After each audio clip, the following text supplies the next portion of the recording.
En vivo, a grabar. Muy buenas noches, compañera Ana María Alvarenga. Aquí, humildemente, estamos tratando de informarle al mundo lo que sucede en nuestro país de El Salvador, especialmente desde el 2019. Y estamos conectados con Costa Rica, Honduras, varios lugares. Poco a poco estamos formando este programa. Lo acabamos de comenzar y lo estamos formando con una parte de reivindicación de nosotros como pueblo y como luchadores sociales. Es un gran placer tenerla a usted. Muchas gracias por aceptar la invitación. Y podemos comenzar preguntándole a usted cómo ve la situación del país actualmente. Este es el programa llamado Hablemos de la historia, el presente y más. ¿Qué le puede decir cómo ve al país actualmente o desde el 2019? Muy buenas noches. Un gusto saludarlo a Rojo Rojito, Rosa Enma y bueno, a la audiencia del programa Hablemos de Historia, Presente y más. Yo creo de que hablar del país de 19 para acá, el actual presidente de la República, lamentablemente no se puede mencionar logros en beneficio de la población salvadoreña, de la mayoría de la población salvadoreña, sino que prácticamente lo que se ha dado a partir del 2019, del 1 de junio del 2019, es una serie de retrocesos en diferentes ámbitos de la vida que afectan directamente a miles y miles de personas en nuestro país. Y para mencionar un ejemplo, tenemos el caso del alza generalizada de los productos de la canasta.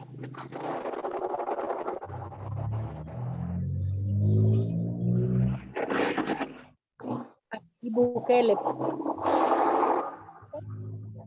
una de sus consignas o emblemas era hagamos historia, hagamos historia. Y yo creo que efectivamente sí están haciendo historia. Por ejemplo, en nuestro país jamás se había visto que la libra de queso costara $5, que valiera $6. Sin embargo, ahora tenemos que comprar el queso a ese precio, la libra de pollo, los tomates. Pasamos buen tiempo comprando 5 tomates por $1. Se puede hacer historia, pero lógicamente hacer historia en negativo. Las cebollas, el aceite, todo. Y en este punto no se ve la mano reguladora del gobierno tomando medidas concretas que permitan que ya no siga el incremento de estos productos. Por ejemplo, podría ser quitarle el IVA a los productos alimenticios. Pero ¿cuál es el tema? La gente no están preocupados por este tipo de cosas, como el incremento exagerado de los precios de los productos de la... Las prioridades son otras en medio de la tribulación de la población salvadoreña que se ve abatida por el tema de la pandemia, los despidos masivos de diferentes instituciones del gobierno, de las alcaldías municipales,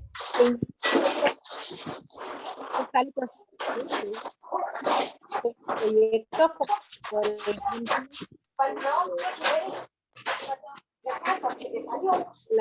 de la ciudad Bitcoin, que va a firmar de $1,000 millones en la construcción de esa ciudad, que lógicamente para la población salvadoreña no es una prioridad. Prioridad para pero no para la población salvadoreña. Habla de construir el hospital de mascotas. A nivel de salud no hay medicamento para las personas hipertensas, por ejemplo, y las personas que la necesidad de medicamentos que van, que es indispensable para todas las personas que padecen estas enfermedades crónicas. Y bueno, en medio de todo esto, que no hay medicina en las unidades de salud, que el sistema de salud está colapsado, que mucha gente está muriendo no necesariamente de COVID, sino que de enfermedades crónicas que el Sistema Nacional de Salud ha dejado de atender.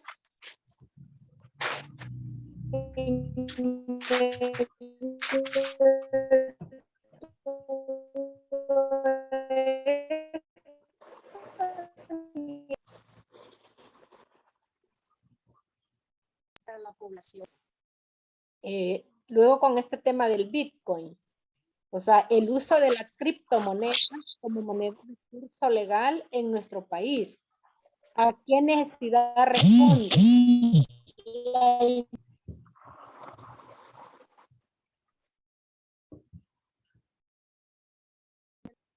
Lo que en el año 2001, cuando el presidente Francisco Flores impuso la dolarización en el país. En aquel momento no era una prioridad de la población, la dolarización era una prioridad para el grupo económico en el poder.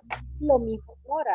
Es decir, ahorita, por ejemplo, Bukele habla de que se ha logrado en poco tiempo la bancarización del 70% de la población salvadoreña y lo pone como un logro de la ley Bitcoin. Pero esto nada más alejado de la realidad, puesto que todos y todas sabemos que mucha gente bajó la Chivo Wallet única y exclusivamente con el propósito de sacar los $30 que el gobierno estaba ofreciendo.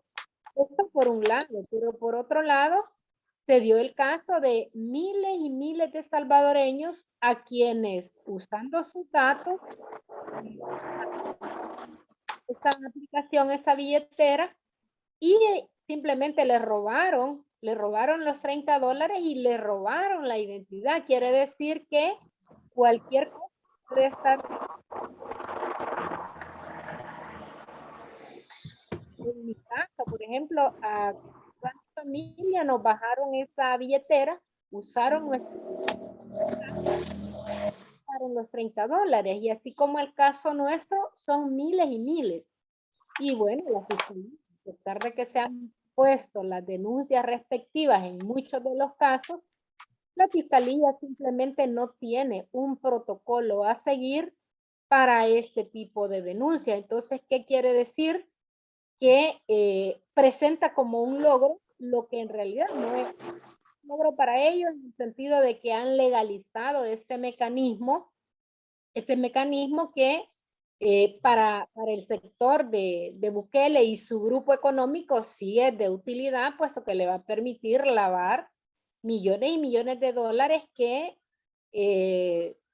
están siendo sustraídos de las arcas del Estado de diferentes instancias del gobierno. Entonces, lamentablemente, ¿verdad? Es un tema que no beneficia a la gente. Ahora, si nosotros nos vamos por el tema de legislación y retroceso en materia de derechos adquiridos, pues hay que decir de que fueron sabias las palabras del cardenal Rosa Chávez en el acto de beatificación del padre Rutilio Grande, del padre Espesoto y los dos laicos, en cuanto que dice el cardenal Chávez, de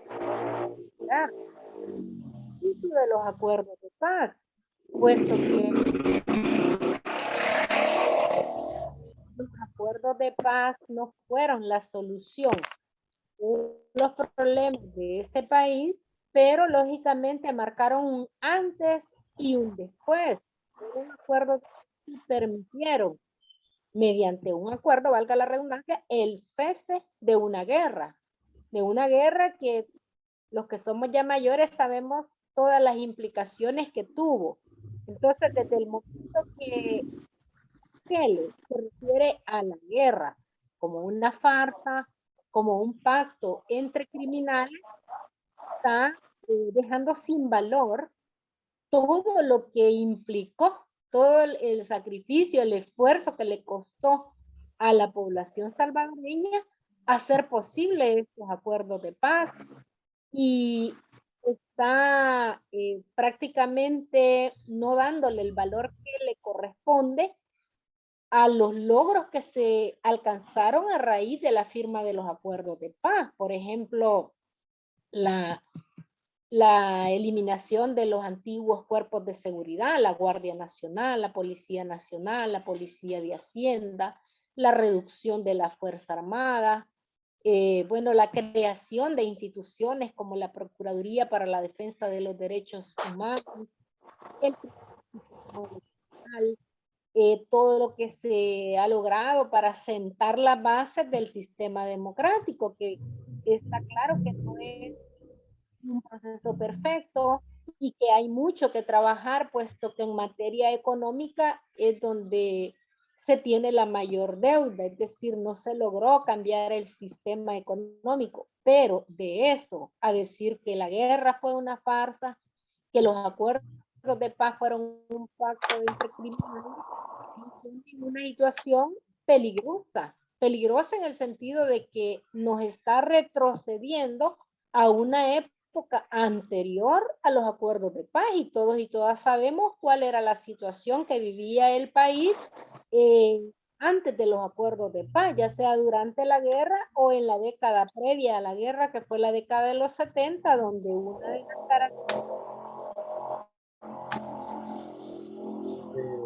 Le quería hacer, ¿qué opina usted sobre la persecución política de la izquierda y de los presos políticos que tiene el actual régimen, que nosotros llamamos dictadura? muestra Usted, para después el darle hecho paso a la señora Rosa y a la compañera más.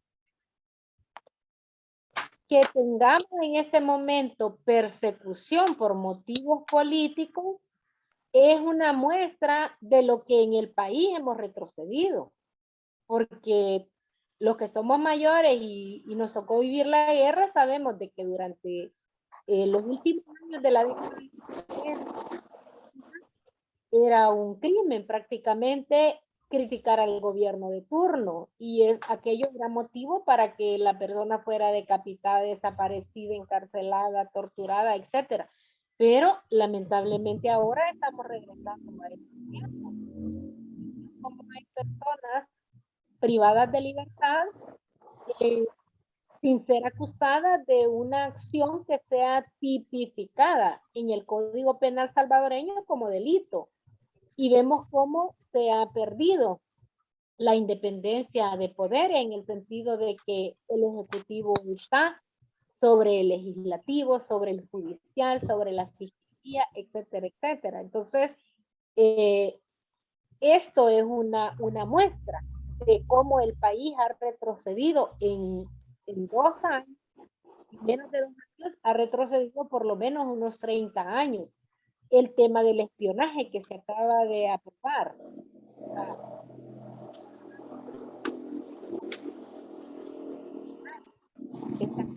Una herramienta en manos de este régimen que va a ser usada no necesariamente para perseguir al crimen organizado, no necesariamente para combatir a las estructuras criminales de este país, sino que una herramienta más en manos de este régimen para perseguir a cualquier política, a este gobierno, o que entonces,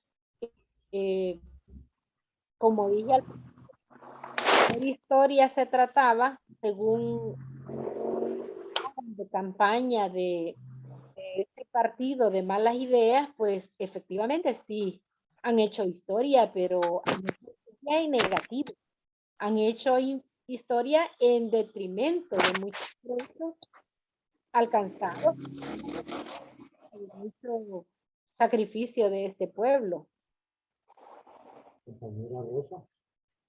Sí, buenas noches, compañera Alvarenga. Hablando sobre las malas políticas de este gobierno en la actualidad y sus malas leyes, ¿nos podría hablar usted un poco de las leyes que ha aprobado la Asamblea Legislativa juntamente con el gobierno central, que son nefastas para el pueblo salvadoreño? Como por ejemplo el control territorial, que no funciona porque estamos encontrando día tras día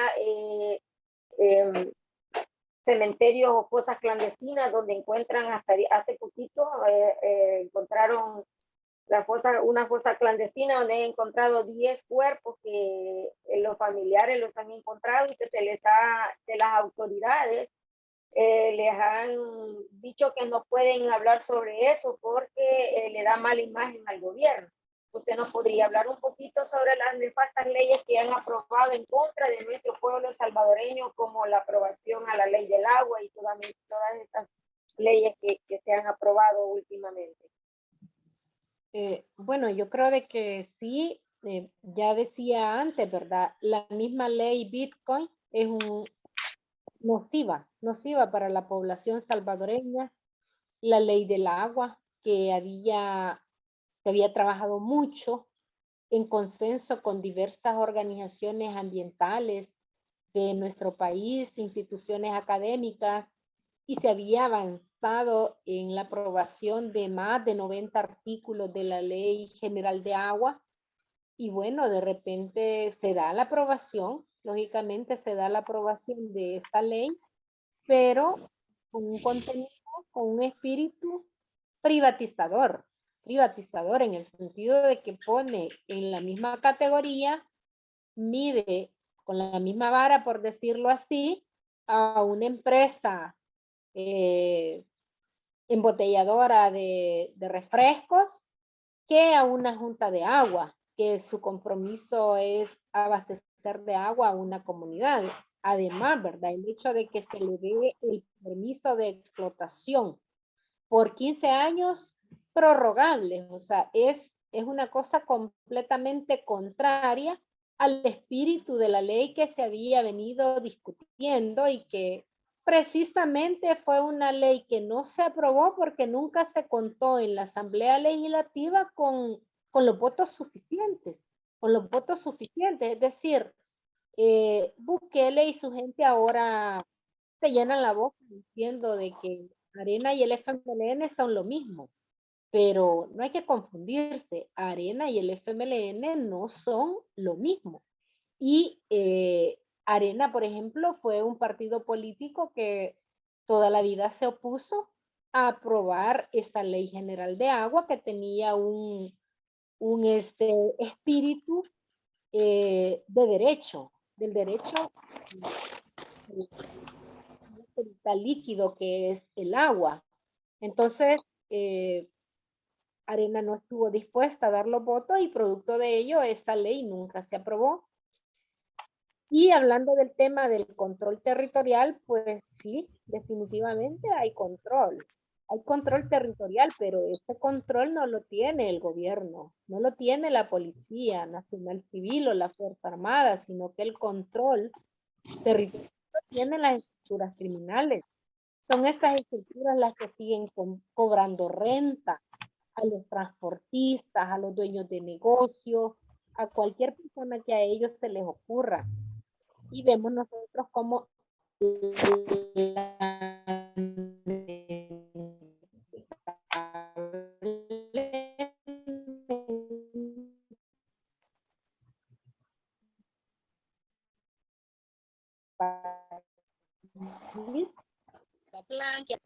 es decir, cada día aparecen cosas en diferentes lugares del país. Entonces, ¿qué significa?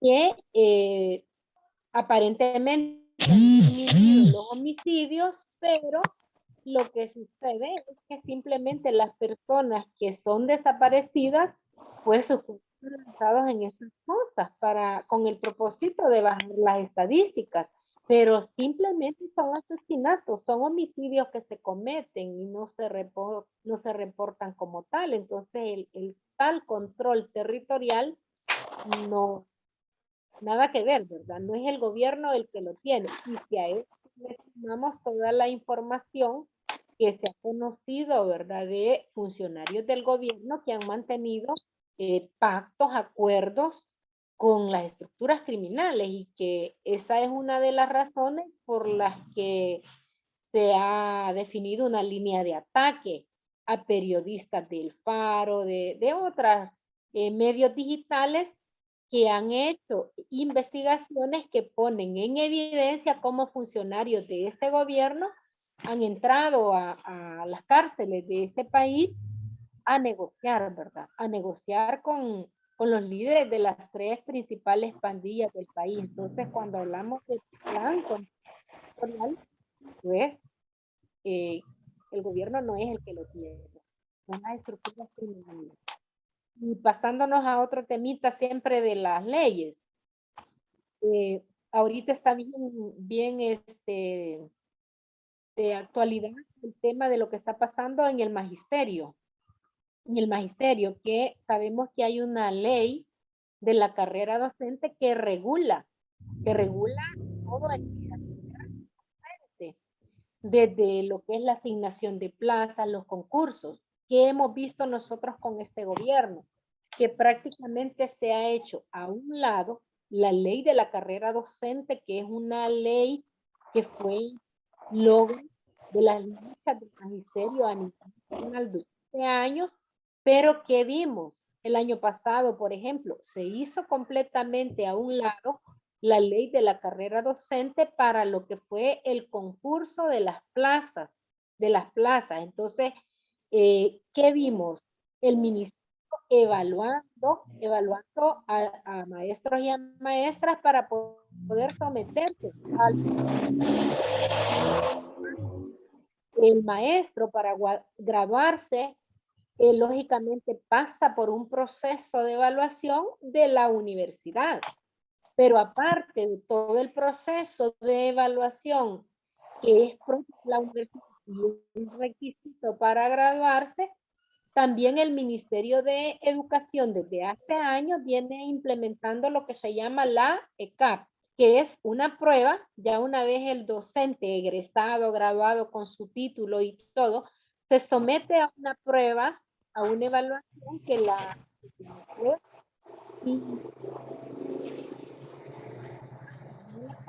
se le da lo que se le llama su escalafón, es decir, su número como docente. Ya con ese número significa que el maestro ha pasado todas las pruebas y está solvente o listo para participar en cualquier concurso de plazas que el Ministerio de Educación hace. Pero ¿qué hizo el Ministerio de Educación el año pasado? Ignoró completamente todos esos procesos que ya el maestro hace y inventaron un nuevo procedimiento que no está establecido en ninguna ley. Se batearon a la mayoría de maestros, a miles y miles de maestros. Ahora mismo lo estamos viendo con las plazas de interinos. Lo primero que dijeron al inicio del año escolar es que no iba a haber salario para interinos, que los maestros que se habían retirado de las escuelas, esas vacantes no las iban a poder cubrir porque no tenían dinero.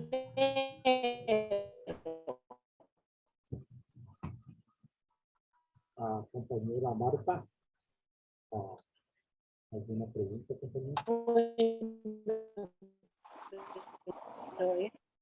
Interino de abril de este año y del 30 de abril en adelante se van a tener que contratar otros interinos, pero se deben de escoger de un listado que el mismo ministerio va a dar, cuando esto tampoco está establecido en ninguna ley, sino que es un procedimiento completamente sacado de la manga de la titular del Ministerio de Educación. Entonces vemos nosotros de que no hay ley que sea respetada. Este gobierno no sabe el significado de la palabra del respeto a la legislación existente, sino que actúa antojadistamente, a capricho, nadie sabe a qué atenerse, nadie sabe a qué atenerse.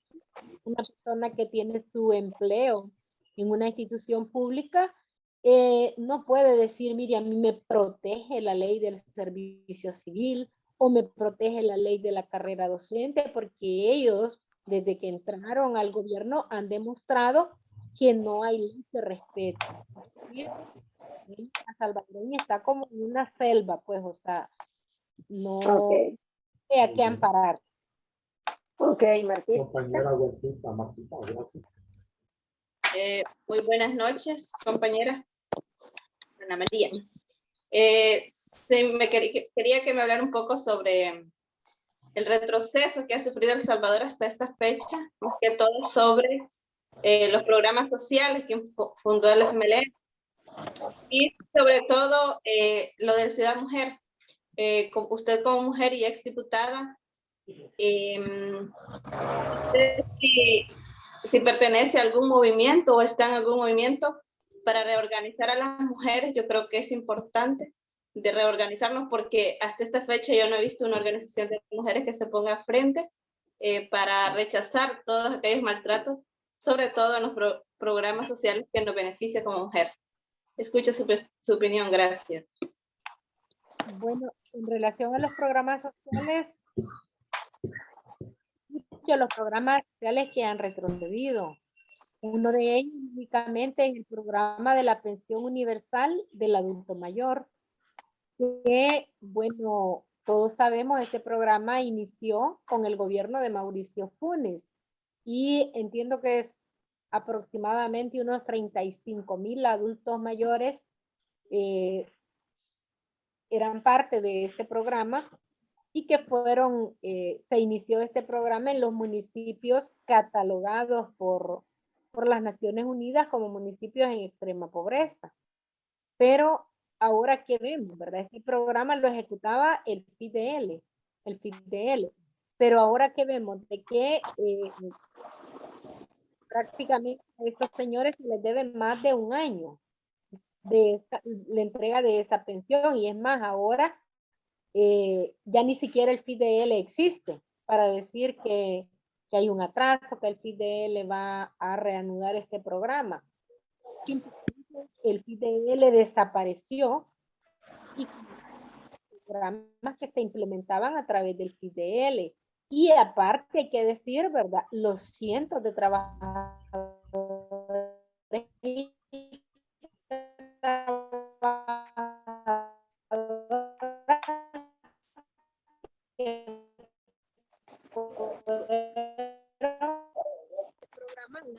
de ellos, que son personas que lamentablemente nunca cotizaron al Seguro Social, a ninguna AFP, puesto que en su mayoría personas campesinas, trabajadoras informales y que por lo tanto están fuera del sistema de seguridad social, pero Bukele simplemente se ha volado de este programa de ayuda a uno de los sectores más vulnerables de la población. Ahora el tema de Ciudad Mujer, ¿verdad? El tema de Ciudad Mujer pues se ha reducido a la más mínima expresión. No es ni la sombra de lo que fue Ciudad Mujer. Creo yo que en este tema una debilidad definitivamente es que no hay una organización fuerte de mujeres que reivindique la lucha porque Ciudad Mujer desempeñe el papel para el que fue creado. Y a nivel de retroceso, pues un retroceso garrafal, aparte de el tema de cómo después de tener el 10% de inflación, esto se reduce drásticamente, ¿verdad? De modo de que igual lo que costó años y años a las municipalidades lograr tener esta autonomía municipal, decidir sobre el presupuesto a ejecutar, ahora pues simplemente Bukele quita el FODES y aparece con la creación de esta dirección de obras municipales.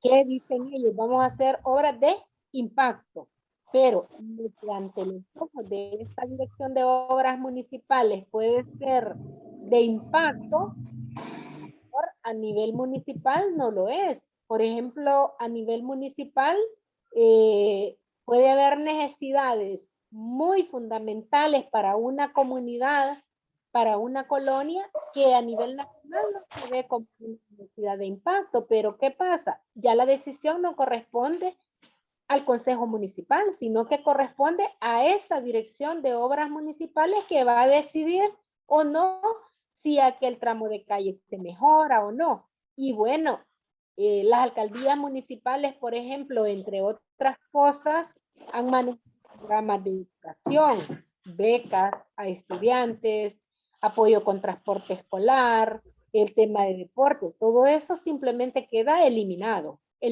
porque esta dirección que han creado ya lo dice, Dirección de Obras Municipales, es decir, va más encaminada a la ejecución de programas de infraestructura, pero todos esos programas sociales que se han ejecutado a través de las municipalidades simplemente quedan fuera. Y ahora vemos que a los alcaldes municipales pensando en poner más impuestos e incrementar los a la que vende fruta, a los pequeños negocios. ¿Por qué? Porque ellos saben que lo que fue el PODES no les va a alcanzar ni siquiera para pagar la planilla, ni siquiera para pagar la planilla. Entonces, en verdad es serio lo que le está pasando al país, lo que nos está pasando es serio, ¿verdad? Este hombre ha llegado para destruir lo que ha costado años y años edificar. Pero, compañera, el otro día estaba leyendo un artículo de esta periodista llamado Janet Rodríguez, donde señalaba que el gobierno pagaba 232 millones a las 3 estructuras de las maras para que no salieran a matar a robar. Y ella ha sido amenazada varias veces por el régimen de Bukele. Y realmente es desastroso lo que estamos viendo con este gobierno. Pero es más desastroso también aquel pueblo, tanto en el extranjero como acá, que no quieren ver la realidad de que este país está retrocediendo a pasos gigantes con un hombre inepto, como es la asamblea y como son todos sus gabinetes ineptos para eso. Así es que, compañera, solo tenemos 5 minutos para cerrar el programa, porque este programa lo estamos construyendo con la compañera Rosa y Marta, y es un gran sacrificio, como usted lo puede ver, pero ya pronto lo estamos alineando para que haya más espacio.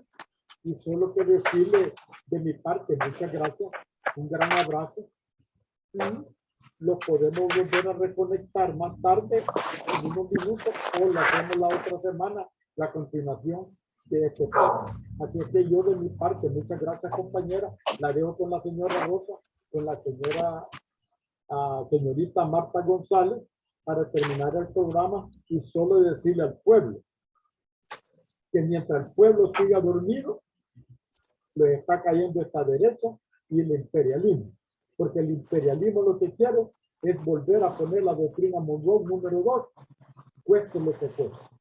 Muy buenas noches, la dejo a la señora Rosa y a la compañera Marta, y a usted un gran abrazo, y espera volverla a tener nuevamente.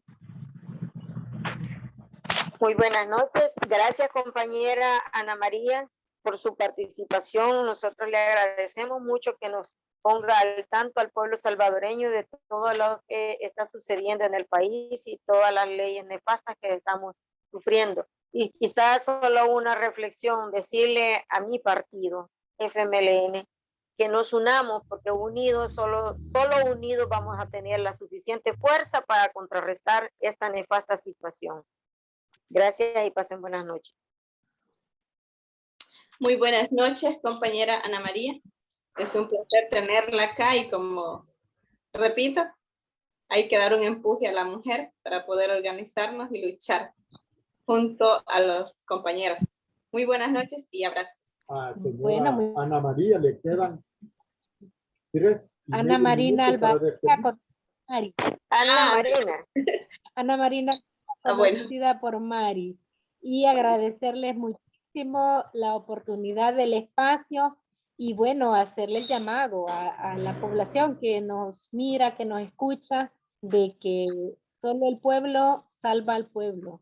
No hay una mano, no hay una Mujer Maravilla, un Superman, una institución que nos va a salvar. Somos nosotros mismos con la organización popular, con la organización de base, los que tenemos que dar la batalla en la calle, en el lugar de trabajo, en la comunidad, para hacer que despertemos, pues que la gente despierte y nos liberemos de este régimen, de este dictador. Así es que muchísimas gracias. Un gran abrazo, compañera. Gracias. Un abrazo, gracias. Como siempre, un gran abrazo, compañera Martita, y al pueblo salvadoreño en el extranjero, al luchar por cambiar este régimen dictatorial, este imperialismo que tenemos, y detrás con estos llamados peleles, o sean gobiernos de derecha y ultraderecha. Muy buenas noches, esperamos que vuelva a nuestro programa, va a estar más mejor, más equipado, pero este es el inicio. Un gran abrazo revolucionario a usted y a todo mi partido, que luchemos unidos, como dijo la compañera Rosa, porque es la única alternativa. Muy buenas noches y muchas gracias.